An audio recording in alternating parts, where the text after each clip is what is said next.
Hello again and welcome to another Fly the Wing 5-minute in-flight maneuver video. Today we're maneuvering down to Thermal, Jackie Cochran Airport. And the first thing you want to do when you go to any airport, even non-towered in this case, is check the weather, check for NOTAMs, check for TFRs, make sure the airport's actually open, taxiways, the fuel that we're going to need is available, and so on. There's no real wind down here today. We already got ATIS and winds are calm.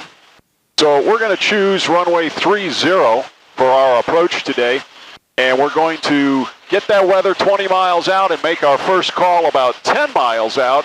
And as we get closer to the airport, state our intentions. What are we going to do? How are we going to get into the pattern? What runway are we going to use? Is it going to be a full stop? Is it going to be a long landing? I want to tell other pilots that might be in the area exactly what we're doing. One thing you want to remember when you're outside the Mode C Veil like we are here, you get used to everybody having electrical systems and transponders for the most part around San Diego.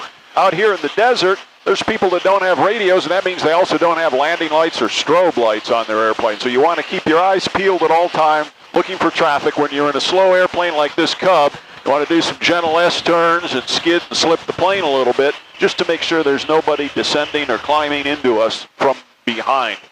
You're actually more likely to have a mid-air collision from behind or from the sides than you are head-on. So don't just look where you're going, look where you came from and what's behind you as well, especially in these slow airplanes. So we'll make our first radio call here in a second, then we'll begin our approach, and I'll walk you through every leg and how we get into the pattern and out of the pattern at a non-towered airport. Purple traffic, green Cub is about 10 to the south, 1,500. We're going to enter a 45 for a left downwind, runway 30 thermal. So we've already got our ATIS, winds are calm. There's already somebody in the pattern using runway 30, so we're going to enter that. We're going to look for them as we get closer. We're about 10 miles out, a little less than 9 now actually. We'll turn our landing light on. We got our head on a swivel looking for traffic. We're pretty much a beam salt sea. CHP 63 left base 30 thermal. So CHP is out shooting some touch and goes. Those guys do that every month to remain current, so we want to keep our eyes peeled for them. As we get closer, we never want to enter the traffic pattern above TPA, and this airport is below sea level, so traffic pattern altitude is 1,000 feet, which is 885 MSL. We'll call it 900, we'll start our descent. And we'll make another radio call here. It's a slow-moving vehicle, so we don't have to call every 10 seconds. We're still quite a ways out.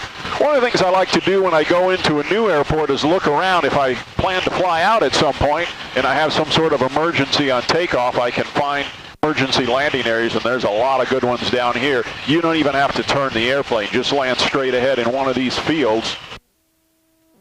And in an emergency, that'll serve you well. So he is over the runway. Hopefully he'll make a crosswind call as we come down another 200 feet to get to our traffic pattern altitude. We should be pretty much 5 miles to the south.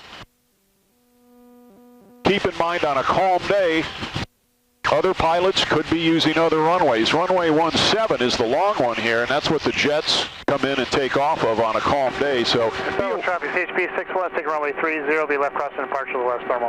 All right, so left crosswind departure to the west is that way, so we'll watch for him. And there's our 885. Let's level off. Here comes our 5.6 miles.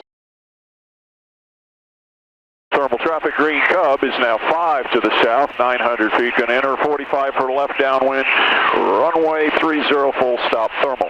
So as we get closer, I'm increasing the amount of information about my intentions. Now, I've already said which runway and how I'm going to get into the pattern. Now I just said that I'm going to do a full stop. So anybody that's sitting on the ground, taxiing, or coming in 20 miles away, they can hear that. They know, hopefully, that a Cub is a very slow-moving vehicle. I'm not going to require a lot of runway, but all of this is not going to happen very quickly. So now I can see my runways. I'm going to veer a little to the left here and turn this into some mini clearing turns so I can see if there's anyone else. That CHP guy is going to be going that way, and I do not see him, but we'll keep our eyes peeled for him. And some more traffic, CHP 6, I'm going to go ahead and send my upwind for the arriving Cub.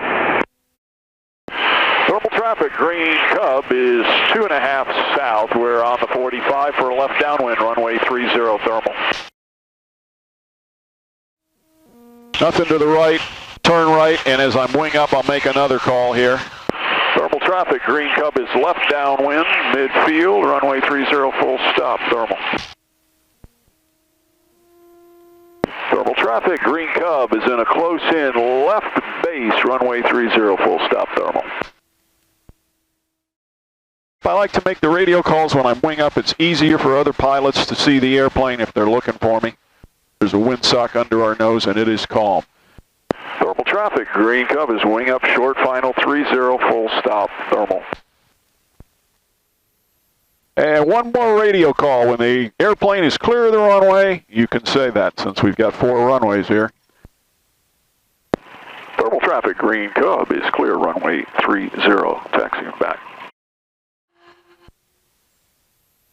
So we're about to depart thermal here, runway 30. One of the things I like to do at a non-towered airport, before I make my radio call and before I obviously enter the runway, is do a left 360. It doesn't have to be awful tight. We got a lot of room here, but it gives me a chance to look at final for both of these runways, 30 and 35.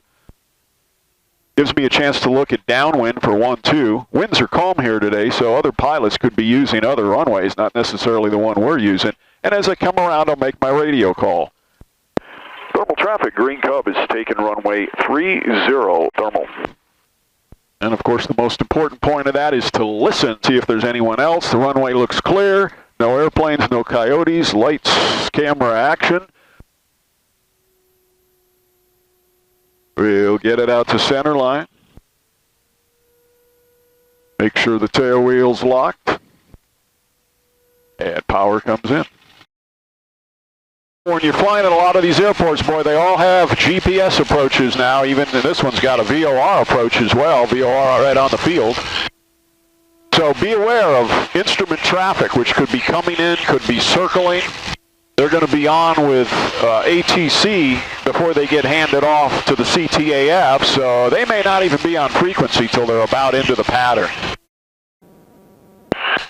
Thermal traffic, green Cub is upwind, straight out departure, thermal. So when leaving a non-towered airport, you can continue straight out or exit with a 45-degree turn. That would be to the left, unless it's right traffic at the airport you're at. And you want to do that beyond the departure end of the runway after reaching pattern altitude. That's kind of the standard way to get out of a non-towered airport. If you're used to flying mainly in towered airport conditions, go out to a couple non-towered airports and practice your radio skills, scanning for traffic, and be your own air traffic controller as you sequence yourself in and out of airports. Have fun, fly safely, and fly often. And I'll see you again next time for another 5-minute Fly the Wing in-flight maneuver video.